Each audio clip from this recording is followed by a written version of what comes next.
Quand tu fais le calcul exact sur ce chapitre 1066, c'est pas une de mes théories qui s'écroule, celle d'Elbaf, parce que j'avais dit et répété plusieurs fois qu'on n'irait jamais à Elbaf. C'est aussi la théorie originelle que j'avais sur le voyage dans le temps, et un des arguments que j'avais, c'était que le Dr Vegapunk était Franky, et en un chapitre, bah, on a vu avec la révélation du réel Dr Vegapunk que c'était pas le cas, mais c'est pas grave, parce que en fait, force est de constater qu'on a des choses beaucoup plus intéressantes que ce que j'ai pu développer lors des dernières vidéos en termes de théorie, en termes d'exigences, sur ce qui allait se passer, etc.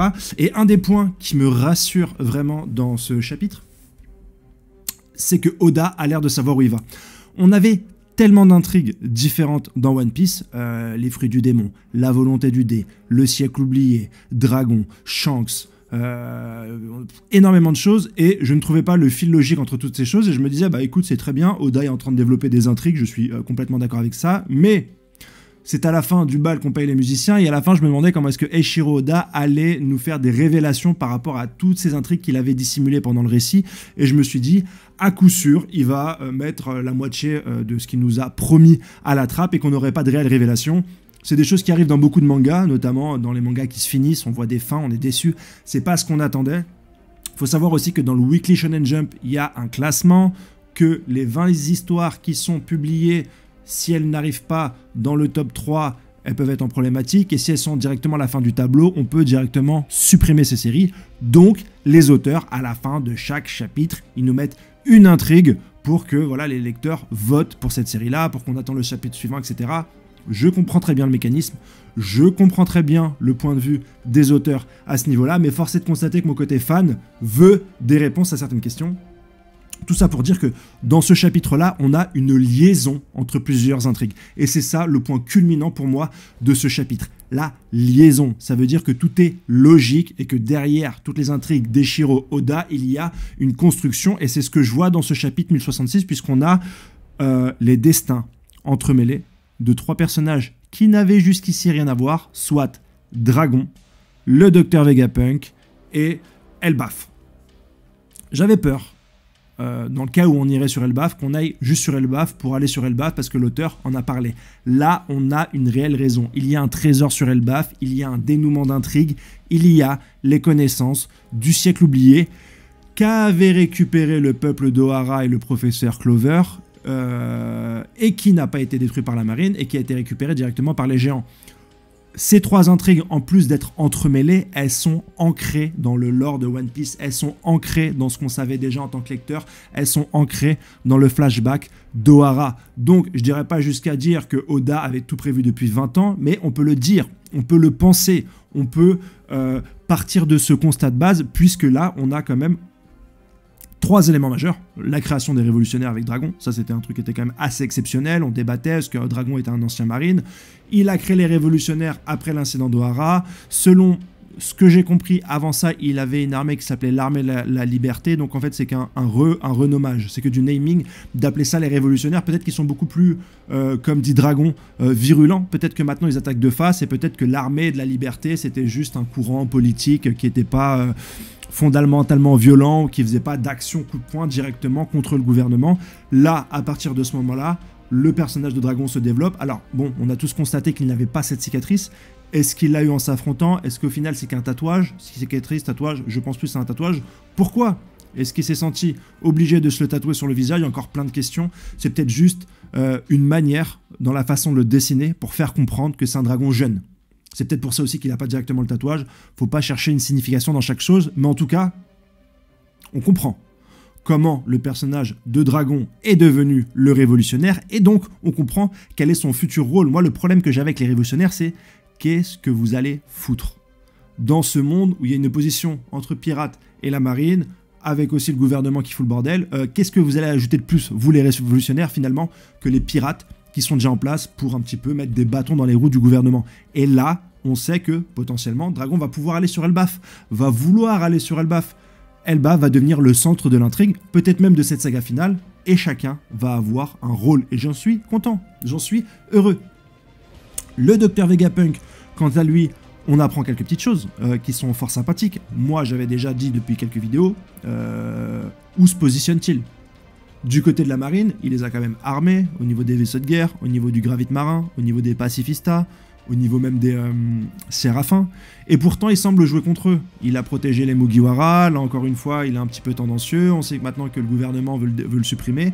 Je ne savais pas vraiment comment il se positionnait et j'avais peur qu'on ait un petit peu des choses incohérentes. Force est de constater que quand Dragon lui dit « Attends, t'es un teutret, toi tu bosses avec les révolutionnaires », Vegapunk lui dit « Attends, bah déjà j'ai pas ta puissance. C'est pas quelqu'un qui va compter sur sa puissance, mais plutôt sur son intelligence. » Et puis il dit quelque chose de très vrai. Il dit dans la marine, et du côté du gouvernement, et surtout du côté de la marine, il n'y a pas tout à jeter. Il y a des personnes qui sont cohérentes. Il y a des personnes qui ont une réelle fibre de la justice, une réelle compréhension de la justice. C'est donc important de fidéliser ces gens-là qui sont à l'intérieur. Surtout que toi, t'es dragon, mon quai des dragons, toi tu vas pouvoir le faire à l'extérieur, tu vas pouvoir monter une armée, mais moi c'est pas mon rôle. C'est pas comme ça que je serai le plus efficace. Et il dit même, n'oublie pas le plan qu'on a. Ne perds pas de vue l'objectif final. Ce sont donc des gens qui déjà composent ensemble avant l'incident d'Ohara, des gens qui ont réfléchi aux meilleurs moyens d'impacter le monde dans lequel ils sont. Et pour le docteur Vegapunk, ce qu'il y a de plus logique, c'est effectivement d'infiltrer la marine. C'est grâce à ça, en fait, c'est à cause de ça, pardon, qu'il est là-bas. Et je me dis même, l'information qui nous est pas donnée, mais révélée à demi-mot, Dr Vegapunk est très certainement le fondateur de SWORD. C'est dit directement.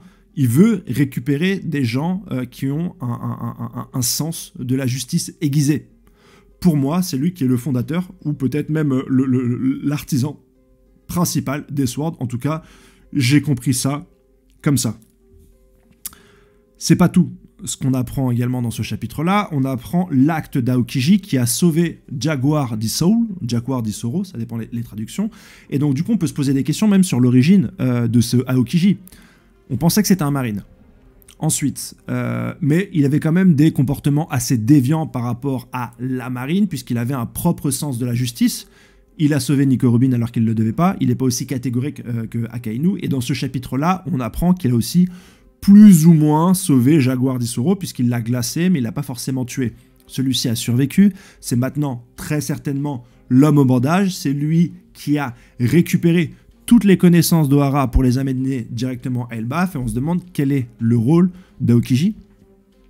J'ai pensé, et j'ai toujours pensé qu'Aokiji était un Sword, qu'il avait fait exprès de se battre contre Akainu, fait exprès de perdre après un combat de 10 jours, comme ça c'est un combat qui a un petit peu de la résonance dans le monde entier et on sait que les deux se sont embrouillés, pour pouvoir infiltrer l'équipage de Barbe Noire. C'était un petit peu ce que j'avais. Barbe Noire est en quête des personnages les plus puissants. Forcément, si tu es un marine, un ex-marine qui sort de la marine, tu peux devenir potentiellement quelqu'un d'intéressant pour lui, c'est ce que je m'étais dit. Mais là, en sachant tout ça et de tels agissements, je me demande finalement, est-ce que Aokiji ne serait pas finalement un révolutionnaire qui a infiltré la marine et qui s'est ensuite rendu compte que le plus grand problème, la plus grande menace dans le monde de One Piece n'était pas la marine, mais Barbe Noire, et qui aurait donc fini son infiltration par un combat contre Aokiji pour pouvoir directement infiltrer Barbe Noire. Mais étant un marine, et si Dr Vegapunk est le créateur des Swords, bah, ça fait sens que Aokiji, qui à mon sens est un Sword, se déplace de la marine à Barbe Noire, puisque les Swords sont des espions, formés ou pas par le Dr Vegapunk, et que je pense qu'il y a assez de Swords dans la marine pour pouvoir détacher un de leurs éléments dans un décor ennemi qui compose un petit peu l'océan. Et on a toutes ces informations-là en un seul chapitre. Au niveau révélation, je pense que c'est le chapitre le plus touffu, et c'est aussi le premier chapitre de révélation qui lie un petit peu les intrigues les unes aux autres. Là, on a quand même 3-4 intrigues qui nous sont plus ou moins développées dans ce chapitre-là, et qui méritaient de faire une vidéo. Voilà pour l'intégralité des choses que j'ai à dire. N'hésitez pas à commenter sur tous ces points-là en commentaire si vous avez des retours à me faire concernant le Dr Vegapunk. Je vais pas commenter non plus son physique, hein. Moi je m'en fous un peu de à quoi il ressemble. C'était sûr qu'il allait être vieux, c'était sûr qu'il allait être drôle. Je trouve aussi que c'était pas mal. Et moi, comme je lis les spoils, c'est pas quelque chose que j'ai vécu en direct. C'est qu'on a vu le Dr Vegapunk original d'abord dans les flashbacks d'après le témoignage de Shaka. Donc on voyait ce personnage de dos avec un énorme crâne.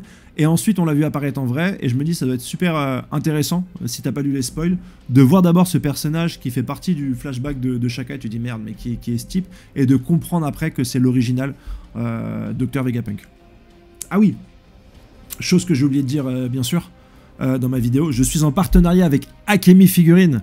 Donc voilà, si tu veux t'acheter des figurines, tu vas directement sur leur site. N'oublie pas que j'ai également un jeu concours sur ma page Twitter Akemi Figurines pour pouvoir un petit peu te faire gagner des figurines, des tomes, etc.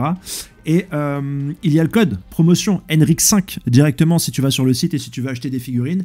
Et en ce moment, ils ont des nouveaux produits, notamment les boosters One Piece. Tu sais qu'il y a un jeu de cartes One Piece qui est en train de sortir et qu'il y a des boosters que tu vas pouvoir acheter pour collectionner. Il y a des cartes rares qui valent très cher. Donc n'hésite pas à passer commande sur le site d'Akemi Figurines. En plus, pour chaque commande passée, bah, tu as un booster Dragon Ball Z qui est offert. C'est comme ça. Akemi Figurines ne lésigne pas sur les cadeaux à ses clients. Donc n'hésite pas. Des produits officiels qui sont livrés hyper vite. Vraiment, c'est le must de la boutique online. Donc n'hésite pas. Voilà pour la vidéo d'aujourd'hui, n'hésite pas à commenter, liker, partager, à me follow, etc.